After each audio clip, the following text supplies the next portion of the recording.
ગોમડે ગોમડે એજન્ટો ફરે છે અને ઘોડા માણસો યુવાનો કે છે તમારે 10,000 ની લોનની જરૂર છે કે હા આપણી સમાજમાં કોઈ ના પાડતો શિશુ જ નથી કે હા લાવો તમારા તમામ ડોક્યુમેન્ટ હળો બેંકમાં ખાતું ખોલાવા. એ ડોક્યુમેન્ટના આધારે લોકો મોબાઈલનું નવું સિમ કાર્ડ ખરીદે છે, બેંકમાં એકાઉન્ટ ખોલાવે છે, ચેકબુક લે છે, તમારી સહીઓ લઈ લે છે, ચેક એમની જોડે રાખે છે, 100 કરોડનું એમાં ટ્રાન્ઝેક્શન કરે છે. 12 મહિને પછી ઠાકોર સીધા જેલી બધા હતા. અમારા પાટણ જિલ્લાના 15 છોકરા જેલીમાં છે. હાલ હાઈકોર્ટની જમીન આલ્યા નથી. તમને જાગૃતિ માટે પૂછું, વગર જોઈતી લોન લેવો બંધ, કોઈને ડોક્યુમેન્ટ આપશો. દીકરો કે દીકરી, દીકરીએ ગાટા ડોક્યુમેન્ટનો અવળો ઉપયોગ કરે, દીકરાનું ડોક્યુમેન્ટ કોક લઈને અવળો ઉપયોગ. એટલે જાગૃતિ કેળવો, આખો સમાજ શિક્ષિત બનો, સમરસ બનો, વ્યસન મુક્ત બનો, અરસપરસ ઉપર લઈ જવાની ભાવના રાખો. 10 વર્ષની અંદર સમગ્ર સમાજમાં ક્રાંતિ આવશે. હું ભગવાન અને માતાજીને પ્રાર્થના કરું છું કે સમગ્ર ગુજરાતને એક વિચારધારા આવવાની, એ વિચારધારાને અપનાવજો. આગામી 10 વર્ષની અંદર ગુજરાતમાં ઠાકોર સમાજની ક્રાંતિ થઈ. સદારામ સેવા સમિતિ ગુજરાત દ્વારા સદારામ બાપુના આશીર્વાદ લઈ અને પાટણની અંદર 150 દીકરીઓ રહી શકે એવી સમગ્ર ગુજરાત બનાવો એવી ભવ્ય લાઇબ્રેરી બનાવી. દીકરીઓને રહેવા માટે 2 હોસ્ટેલો ભાડે લીધી છે, 45 લાખ રૂપિયા ભાડું આપીને. અને 3રી હોસ્ટેલ ઠાકોર સમાજની માલિકીની 14 થી 15 મહિનામાં તૈયાર થઈ જશે. 6 માળની 1000 સમાજની દીકરીઓ રહીને ભણી શકે એવી.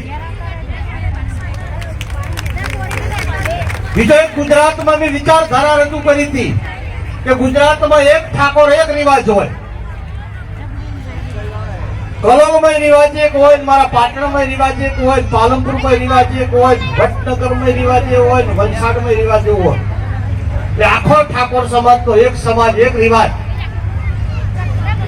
તે વિચારધારાને સમગ્ર ગુજરાતની પ્રજાએ આજે વધાવી દીધી છે. બનાસકાંઠા, પાટણ, થરાદ અને વાવ આ બધા પરગણા ભેગા થઈને અમે મજબૂત બંધારણ બનાવ્યું. આ ઠાકોર સમાજની પહેલ જોઈને અમારા ઉત્તર ગુજરાતના રબારી સમાજે પણ અપનાવ્યું. અહીંયા તમને વિનંતી કરવા આવ્યો છું કે તમે પણ તમારા ગાંધીનગર, અમદાવાદ જિલ્લાની અંદર ઠાકોર સમાજનું બંધારણ બનાવજો, બંધારણનું પાલન કરજો. અમીર ગરીબ સર્વ એક સમાંતર સમાજનું બંધારણ હોય તો દરેકને કોઈ પણ પ્રસંગ કરવો હોય તો સારું. એટલે આ વિચારધારા સાથે અમે આગળ વધી રહ્યા છો. અમારી લાઇબ્રેરી હોસ્ટેલનું કામ ચાલુ છે. તમને બીજી વિનંતી કરવા આવ્યો છું કે અમારા ગાંધીનગર ને અમદાવાદના મહેમાનો અમારી બાજુ આવે એટલે ચચારા વગર ગાડા દોરા હોય. અમારે એ બાજુ દોરા પાતળા છે, એટલે થોડા દોરા ફરા ફેરું તો ને અમુક આવજો દીકરી. એ વિનંતી કરવા આવ્યો છું. બીજું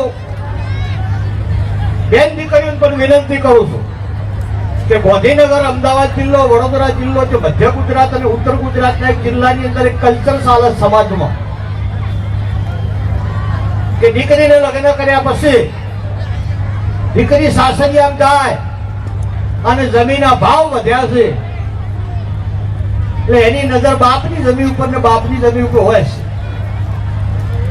અમારા ઉત્તર ગુજરાતમાં કોઈ પણ દીકરી બાપની જમીનમાં ભાગ માંગવા આવતી નથી, ભલે ચોથા ભાગે ભાઈ જીવન જીવતો હોય.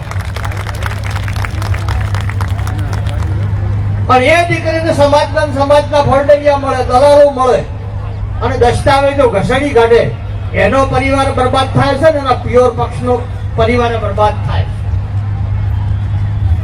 મારા શબ્દો કડવા છે પણ મનમાં ઉતારતો. મારો જાત અનુભવ છે અમદાવાદ અને ગાંધીનગર જિલ્લા. સમાજને પણ વિનંતી કરું છું, મોંઘવારી છે, જમાનો ખરાબ છે, ઠાકોર સમાજને પટાવવા માટે આખું ગુજરાત તૈયાર છે, પણ તમે સમજણપૂર્વક તમારું કામ કરજો તો જ સમાજનો વિકાસ થશે અને વધુમાં વધુ તમારા ઘરમાં શિક્ષણ લાવો. તમારું ભાળી ભાળી તો અમારા પાટણ બનાસકાંઠામાં મેં જાડા લુગડા પહેરતા હતા, ઢોલ લઈને જતા હતા, બળદગાડામાં વરસાતો હતો. ઓય તમે શેટર ગાડીઓ ચાલુ કરીને આમાં હવે આવ્યું છે વીઘા વેસી. તમે કોઈ સારો વિચાર રજૂ કરો તો અમે એનો અપનાવો તો અમે સુખી થા, પણ તમારા વિચારે તો અમે ખરાબ થઈ ગયા.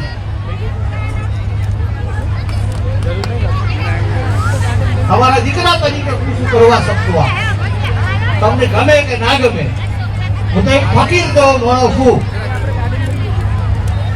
મારે કોઈના બાપની તાકાત નથી. કોંગ્રેસ હોય, ભાજપ હોય, મોટો નેતા હોય, આપણે કોઈના વોટે જોઈતો નથી, કોઈની નોટે જોઈતી. અને ગુજરાતની ગમે તે તોપનીએ પડી લગભગ આગેવાનો ખબર છે. મારી પહેલી સભાસદ પહેલો પરિચય હું તમને આપું. અમારા ભરતભાઈ અમે બધાને એલઆરટી આંદોલન કર્યું. 5,500 દીકરીઓ પોલીસમાં લેવડાવી, 196 જેવી દીકરીઓ પીઆઈ બનાવી હતી.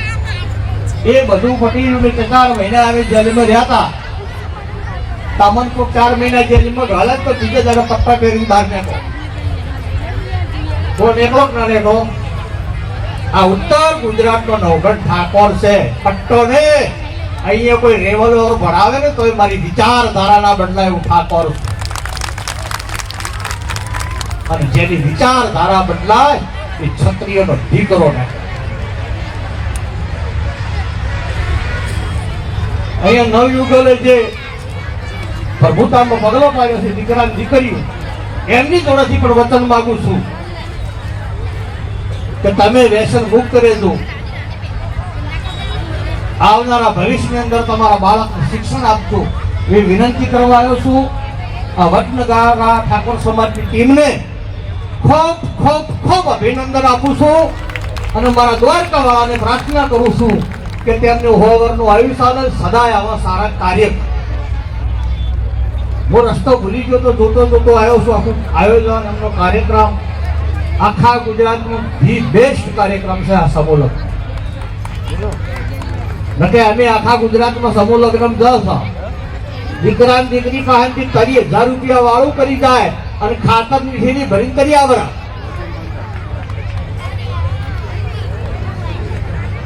સમૂહ લગ્ન વેપાર થઈ ગયો.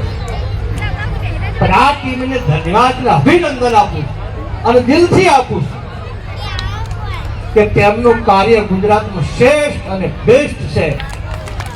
તેમને માં ભવાની આવા સારા કાર્યની ખૂબ કરવાની ખૂબ શક્તિ આપે. બીજું પણ તમને વચન આપું છું કે તમારા કલોલ તાલુકાની અંદર કોઈ પણ ઠાકોર સમાજની દીકરી 12 સાયન્સ બાયોલોજી વિષય સાથે પાસ થઈ હોય, તેના પરિવાર જોડે ડોક્ટર બનાવવાના પૈસા ના હોય તો અમારી સદારામ સેવા સમિતિ ગુજરાતને યાદ કરે. ઠાકોર સમાજની કોઈ પણ દીકરીને ઉચ્ચ અભ્યાસ કરવા માટે વિદેશ જવું હોય અને એના મા બાપની આર્થિક સ્થિતિ ના હોય તો અમને યાદ કરો. પાટણની અંદર 6 માળનું બિલ્ડિંગ બને છે દીકરીઓ માટે. એમાં અમદાવાદથી મારા મિત્ર બાબાભાઈ ભરવાડી 2,51,00,000 રૂપિયા રોકડા દોન આપ્યું. સારા કાર્યની અંદર સર્વ સમાજ સાથ આપે. સમાજને પણ વિનંતી કરું છું કે એટલા બધા કડવા ના બનતા લોકો તમને ખૂચી દે અને એટલા બધા મીઠા ના બનતા લોકો તમે ચાવી ખાઈ જાય. વર્તમાન સમયની અંદર 2 ધારી નીતિ અપનાવવાની છે. થોડા નરમે રહેવું જોઈએ, થોડા કડકે રહેવું.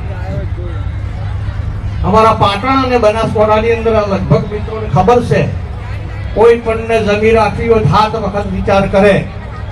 કોઈ સોનો દસ્તાવેજ ના કરી કે ગોમની જમીન ગોમમાં રહે, ઠાકોરની જમીન ઠાકોર જોડે રહે. આ અમારી બાજુ ધારો છે. આ બાજુ મહેરબાની કરી આવો ધારો અપનાવો તો સારું. સમાજને અરસપરસ આપણે દીકરા દીકરીના વ્યવહાર કરવાના છે. ધીમે ધીમે સમાજમાંથી મિલકત સાફ થઈ જાય તો આપણી દીકરી કોકના ઘેર આપશે, દીકરી શું કરશે? એટલે આપ સૌએ મારું માનભેર સન્માન કર્યું, બે શબ્દો કહેવાની તક આપી. મારે બીજા કાર્યક્રમમાં જવાનું હોવાથી નીકળું છું. મારા લાયક કોઈ પણ કામકાજ હોય તો અડધી રાતે યાદ કરજો. કરોડપતિનો દીકરો નથી, ઇન્ટરનેશનલ કરમો છું. મને સફાઈ મારતા આવડે તે નથી. ગામડાનો માણસ છું, ભેંસોનું દૂધ ભરાઈને તમે દાડા ગાડાવશો, પણ મારા વિચારો અને મારું દિલ ઠાકોર સમાજ માટે મરું ત્યાં સુધી કંઈક કરવું છે. વર્ષો પહેલા એક મારો વિચાર હતો, ગુજરાતમાં સોનાનો સૂરજ ઉગે. કદાચ કોઈને જોયું હોય, અમારા ભરતભાઈ ની પેલું શું ગમતું હતું, પણ હારા બધાને થોડું ગમવા માંડ્યું. એટલે મા અંબાને પ્રાર્થના કરું છું કે આખા ઠાકોર સમાજને ગમે. દર સાલ વર્ષના પહેલા દિવસે મા અંબાના ધામમાં હું 52 ગજની ધજા ચડાવું છું. વર્ષોથી માથે પાઘડી બોલતો નથી. મારું એક સપનું છે, મારા વિચારધારા કોઈ ગમે કે ના ગમે, કે ગુજરાતમાં આપણી વસ્તી સૌથી વધારે છે તો ગુજરાતનો મુખ્યમંત્રી એકવાર ઠાકોર હોવો જોઈએ. જેની ગામમાં વસ્તી વધારે હોય એનો સરપંચ થાય છે. તો ગુજરાતમાં વસ્તી આપણી વધારે છે, આપણો વારો કોક દાડો ના આવે, અમારી ભાવના છે. આપ સૌએ મારું સન્માન કર્યું, બે શબ્દો કહેવાનો તક આપ્યો. અને તમારી આ સમલગ્ન સમિતિની ટીમ છે એ મજબૂત ટીમ છે, ઈમાનદારી વાળી ટીમ છે. કાર્ય પણ એમનું સારું છે, એમના વિચારો પણ સારા છે. એમને તન મન અને ધનથી ટેકો આપજો. અને આખી ટીમને હું વિનંતી કરું છું કે સમૂહ લગ્ન પટે તો દર રવિવારે ટાઈમ લઈને ગોમડી ફરો. ઠાકોર સમાજના દીકરા દીકરીઓ જે હોશિયાર ટેલેન્ટ હોય અને એના મા બાપ ગરીબ હોય તો આખી ટીમ તમે એની દત્તક લઈને ઉચ્ચ શિક્ષણ સુધી ભણાવો તો જ સમાજનો વિકાસ થશે. હવે બીજો કોઈ રસ્તો છે નહીં. આપણે જે ફેક્ટરીએ થવાની નથી, 10 વીઘા લેવડાવવાનું નથી. લોડો લઈ અને દારા ઘાટા એના ઉપર સમાજ ચાલે.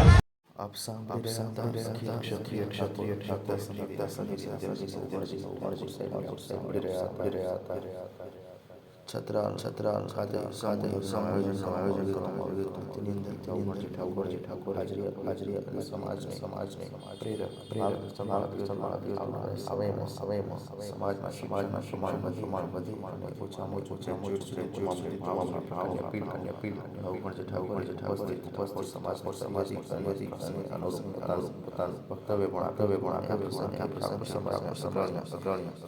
નેતાઓ રાજકીય હાજર રહ્યા અને સમાજમાં આ પ્રકારના આયોજન મોટા ખર્ચાઓ નહીં થાય પછી પણ પૈસા બચે સમાજનો સાચો વિકાસ તમામ નેતાઓના આવી હતી ક્રાંતિ વર્ષ એવા છે.